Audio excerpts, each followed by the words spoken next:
folks, Ariel over here at Nyth, where today I want to talk a little bit about my stuff that is growing outside of the formal vegetable garden area. I've done a tour of that. I should probably do another one because it's been a bit. But I had mentioned in there I want to talk a little bit about all the things I grow that are not in there. So the house is right over there. This, if you're going to ask about it, behind me, yes, that is indeed an old outhouse. There used to be a logging sawmill here, and so there was a logging crew in this area. This was like long before I was born, and that was the remains of the old outhouse that actual logging camp used. It is my tool shed. It is no longer a functioning outhouse. It has gas cans, water bottles, rakes, hose, shovels, all that kind of thing in it. So if you're going to ask about that, that's what that is. But to what we're talking about, I want to show some of my other, I don't know if you guys can see, I've got hummingbirds on my hyssop right now. I want to talk about these things that I grow that are not necessarily strictly vegetables. There's actually a lot of hummingbirds coming and going. I don't know how well this wide-angle camera is picking them up. And I want to encourage people to grow things. If you're going to plant, even if you're like, I don't like to garden, I don't want to pick peas, I don't want to dig potatoes, whatever, I just want stuff to look nice around my house, that's fine. I want to encourage you, if you do that, to plant things that are either at least have the potential to be useful to you or someone else if you move, or if things really go badly or whatever, or at least to something like the pollinators, the hummingbirds and the bees and all of that. So I just want to show you around a little bit about what I have growing and all of the different uses it can have and how beautiful some of this stuff is, because I think sometimes there's kind of a misconception, oh well, you can grow veggies but that looks terrible, or you can grow pretty landscaping but you can't do anything with it, and that's just not true at all. So what we've got over here is quite a few things. The bright yellow guy that's blooming right now is tansy. This is it's an excellent bug repellent actually. It's used medicinally sometimes, but that can be a little iffy. It can also induce abortions, so definitely don't mess with that if you're pregnant. It's got a very distinct scent, and I kind of like it. Bugs apparently do not. And it's beautiful and makes a great cut and dried flower. But that also grows wild around here. I just took a wild clump and divided it and put some around here, so I get to look at it a little up closer. There's more hummers coming and going. They are coming and going from, this is called bee balm or monarda or lemon balm. It's in the mint family, like a whole lot of the things that grow well for me. Its leaves smell not like peppermint. Not sure how I would describe their scent. It's very pleasant. I also dry these or use them fresh in making teas and such. They're delicious. And this is a favorite of most pollinators. Bees and hummingbirds and butterflies and stuff all love this. There's some red here, and there's another variety that's purple that's kind of behind it here. You may not be able to see very well. But if you're trying to attract pollinators, that's a really good one to plant. It spreads somewhat like most mint things. It doesn't spread quite as prolifically as like my peppermint. Continuing with mint family things, I've got hyssop here of two varieties. I forget which is which. One I think is a Russian, and one is a Siberian or something. I forget the names, but there's a shorter one with bigger, paler flowers here, and a taller one growing in a couple places here. This is also mint family. Again, I dry and use, or fresh, and use the leaves. They smell a little bit licoricey. If you like anise or any of those, fennel, if you like fennel, it smells a little bit like that. I love this stuff. I think it adds a wonderful flavor to teas and so on. And there's actually a third variety of hyssop. It's a really low one down here that you probably can't see in the camera at all. It's pretty much done blooming for the year. And it also just has a slightly different and wonderful scent to it. So almost everything growing in there is useful to either me or my pollinators. Over here there is a lilac bush. It's not very big yet. Lilacs, in case you didn't know, are also edible. And that's pretty much what's growing there. If we go over to this side here, let me move the camera so you can see in the sun. So on this side of the shed, and so as I've lived here longer, I just kind of have filled in the edges of my woods with things that are beneficial to me or something I care about. And so my flower beds have gradually expanded to most of the way around the clearing. This is a chokecherry tree. This was just here wild. when I moved here. There are no chokecherries on it this year, thanks to our late frosts this summer, but it does produce an edible fruit and is gradually getting taller. There's pansies down in here. There's also weeds. Don't look at this. I need to pull some grass. Pansies, in case you didn't know, are very edible. The flowers actually taste a little sweet and delicious, and they're beautiful and can be put on top of salads or even to decorate cakes or cupcakes or something like that with. They're very lovely. I've got, all along the front of this bed here, I've got 3 kinds of mint. I've got peppermint, spearmint, and meadowmint, and I use all of those for teas, both fresh and dried, for the winter, and they're just going to bloom right now. Some of the tops are just starting to bloom, and again, being in the mint family, most of the pollinators really love them. Pollinators also love hollyhocks. These big tall guys. I got one really dark one that I love this color. It's almost black, and one paler reddish one, which is fascinating because they came from seeds I got from a friend 2 years ago. They're a biennial, so you plant them, they grow a little plant 1 year, and the second year they actually bloom. But they were both seeds from the same plant of hers, and they came out 2 different colors from each other and an entirely different color than the plant that they came from. So that's kind of fun. They're pretty much done for the year, but in between here, my mint is kind of my ground cover around my raspberries to keep me from having to weed much. But there are raspberries, this is raspberries, all through there, and they of course are edible and maybe not quite so purely ornamental, though if you get a nice thick clump of them growing, and especially when they're loaded with berries, I think they're beautiful. So that's just some more of the stuff I have over here. I don't know how well the camera's doing with this rather bright, harsh light at the moment, but this is another lilac that's finally getting big enough and that I got some blooms this year. Down here, almost buried by it, so I might have to divide them and spread them out a little before they get too crowded, are some daylilies. Daylilies are also edible. The new shoots, the roots, the flower blossoms. This is another lilac that's a little smaller growing there. And then again, I've got more various varieties of hyssop.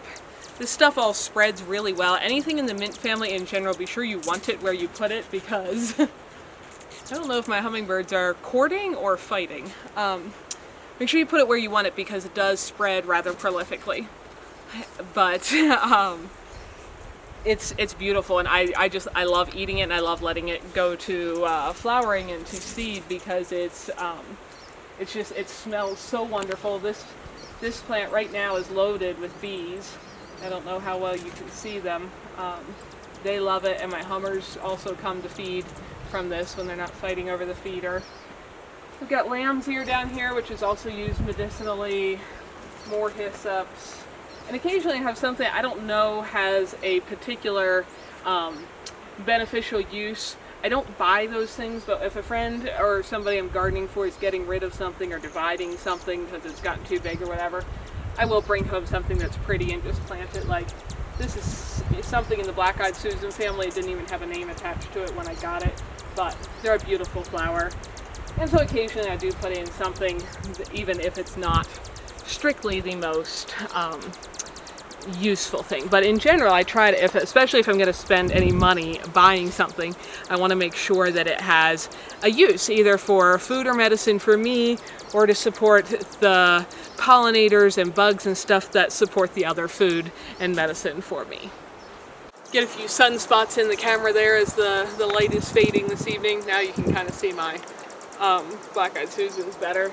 Again, I've got another mint variety here. Again, just a slightly different flavor and smell to its leaves. This one's really sweet, and it is something I'm blanking on the name on. This one's almost done blooming. It's going to have a second round. I'd actually just cut off a lot of the old blossoms the other day to give the second round a chance to pop up. But otherwise, in my planters around the house, I have more spearmint back here.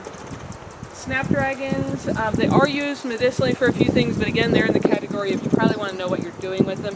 I plant them more because, my pollinators really love them. My hummingbirds come to them, butterflies, bees, all of that stuff. And I have some petunias in here, just like pansies. They have an edible flower, so you can use them in salads or just to make things pretty and beautiful. along the whole side of the house. And if you notice, this is starting to wilt. I need to do some watering here. I've got more things. This is lemon verbena, another lovely scented and smelling one useful for making teas, both fresh and dried. I've got a lot of my herbs. I actually just cut a bunch to hang and dry for preserving for the winter. So some of these kind of have holes in them where there's nothing a whole lot right now. The plant will grow back out, but I've got sage right in here still. Oregano here. Some of this is about to bloom, and again, it's best eaten before it's bloomed. But I love oregano, and I like letting some bloom because it's another one pollinators really like. I've got more lemon verbena. I just cut chives, so you can't really see them, but I've got chives. I've got one tiny little basil that made it because it was so buried by everything else it didn't freeze. I've got climbing beans that had a lovely pink-ish flower that the pollinators again really liked, and now they're growing beans. I've got tarragon growing, more chives, more parsley, and so on all through here. And then in between, and my prettier flowers, are again my pollinator loved snapdragons and my pansies and petunias that I get to eat. This little blue one, I really like the blue color. This one is not, as far as I know, edible, but that's one of my few exemptions that I make to my edible rule, just because I really like its pale blue color. This is another bed. The house is now right there. We're kind of just going along the woods edge here. This is Feverfew. This is just past its prime. It's starting to look a little brown, but it's a really pretty daisy-like bright white flower with a bright yellow center a lot of the time. This is also used medicinally. I do dry it. It again has a very distinctive scent. I've got, what else do I have in here? Silver Artemisia, another distinctive scented herb. I've got some more mint growing here, some more tansy back there, more snapdragons. They're kind of done for the year, but I've got some foxgloves over there. That's another one my pollinators really like. And this is one of the newer areas that I've not been planting in as long as I've kind of expanded around the clearing. So a lot of this stuff, as you see, is not as big and full yet. Because 5 years ago, I didn't really get most of this started my first year. So 4 years ago, patches that are blooming away like this looked just like the dirt that new garden area is starting in now. But I have various more of my hyssops and stuff like that started in here, as well as some creeping thyme as a ground cover. And this stuff, I don't know that it's useful. It did have a pretty yellow flower. It's a kind of rock creeper. It was given to me. Somebody else was dividing it in their garden, and it makes an excellent ground cover, so I have some of that, but I'm not sure that that's actually edible or useful for anything. And a little bit of my strawberry spinach you can see back in there, kind of falling over under the weight of its own berries. That volunteered itself there. We've got a little more lamb's ear. We got one more bed going this way. Again, we've come just kind of down the edge of the woods here. You probably are hearing the creek in the background for sure. The house is back there. Here I've got more food things. I've got a gooseberry bush, which has been growing lovely. My elderberry, which is finally getting tall. This is 5 years in on it, and I know in some warmer places they say you can mow them off to the ground every year. Not here. We don't have enough of growing season. This is 5 years later. The only pruning it had was one time we got some deer in the fence and they mowed it off. But you can see that's a flower that's almost done blooming, and it's just starting to form little berries. They're not ripe. This is a honeyberry bush. Looks a little bit like a funny shaped blueberry. I've got strawberries growing underneath all of this, again kind of as a ground cover.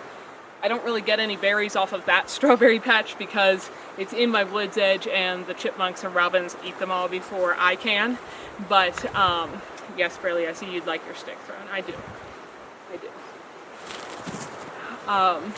But it makes an excellent ground cover, and the more ground covers like that I have, the less I have to weed. I kind of go through these edges and pull out any big weeds of things that I don't want growing there, usually about twice in a year, and that seems to be enough to let my stuff fill in. And I like vigorous and what some people call invasive plants so that they fill in and take care of themselves and I don't have to worry about them. Again, I've got more tansy growing here, a few more petunias, various more of my mints. We're back in the the area where I have not been growing as long, so again, a lot of things are smaller. This is a Salvia. Got some more creeping thyme. That's really low. You can't really see that. I do have one marigold that reseeded itself and came up after all the ones I planted froze. We'll see if it actually makes it to flowering. Some sunflowers. These were planted courtesy of my chipmunks. And so on. Just kind of repeat of those various same things as you go down the bed there. And then one more area I want to show you. Now this weedy looking area that we're in over here, this is where the garden was until last fall when I made those new beds and moved everything over. So I was trying to decide what to do with this space. There's not a whole lot of good soil left in here because I scooped up everything that did not have big rocks in it. If you want to check that out, go look at what this garden looked like before I started it 5 years ago, and all the boulders, everything from this to this that we hauled out of here. Part of the rock pile is still right there, part of it's under my driveway. So there wasn't a whole lot of nice loose soil in here to plant something. So I debated just throwing down some grass mix seed or wildflower mix seed, and I thought, you know what I'm going to do is I'm going to try to turn this into a medicinal and cutting herb garden. So for the most part this year it's continued to look like nothing because most of what I planted I started from seeds, and most of them are perennials, and most perennials they come up the first year and have just a little plant, and then the second year they get a little bigger, and some may flower or fruit the second year, some not till the third or fourth year. So I have a whole lot of things in here that are very little babies right now that hopefully should start to look like something next year. But I've got and some of these are even wild things that I just transplanted little bits from somewhere wild into an area where it's just easier for me to be able to easily harvest them instead of wandering around in the woods.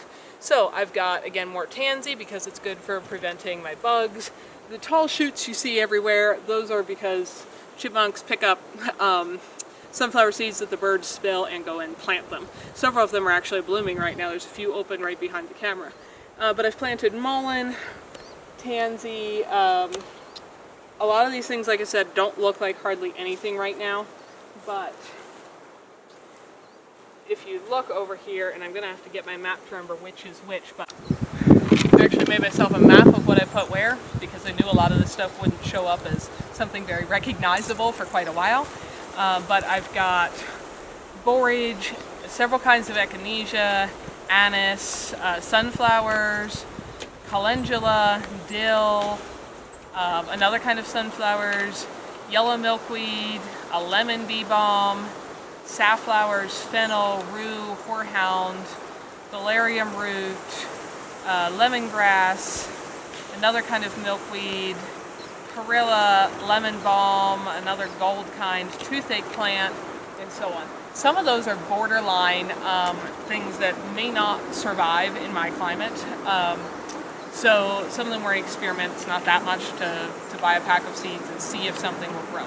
So by next spring I'll have a better idea what did and didn't make it here. And then I've also added my wild things, my tansy, my mullein, plantain, and so on. Those are, again, things that I use medicinally and just wanted to have a patch growing real handy for me to eat, or to use and make salves and so on out of. So that's kind of what I've got going on here, and like I said, it doesn't really look like a whole lot. I'll show you some close-ups of the different flowers, but my hope is that in a year or two, this whole area will be a mass of blooming, gorgeous flowers that I can eat or use medicinally, and that definitely will provide lots and lots of available forage for all the pollinators and all of that kind of thing. So that's kind of what I'm doing around the house, the whole way around the clearing, in the not designated veggie garden area, and that maybe I can inspire some of you guys not looking at this patch right now, but in the areas where I've had things going for a little longer, to, even if you don't want to grow veggies, if you just want a flower bed, to think about planting something that is useful to yourself or at least to pollinators when you do that, instead of just planting something that is 100% ornamental, because as you can see with a lot of those beautiful things growing, it's not like something can't be useful and look beautiful.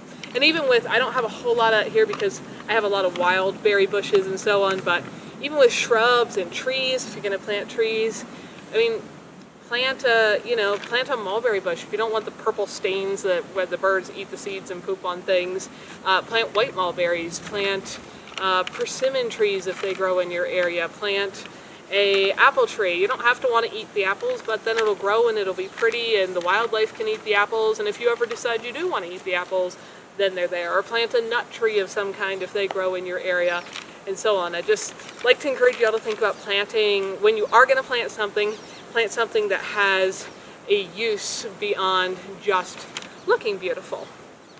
That's my thoughts on that. You'll have to tell me what's the coolest or weirdest herbal or medicinal or edible thing you've ever encountered or grown yourself. That would be fun to hear about. I'm sure there's a whole lot that I don't even know about.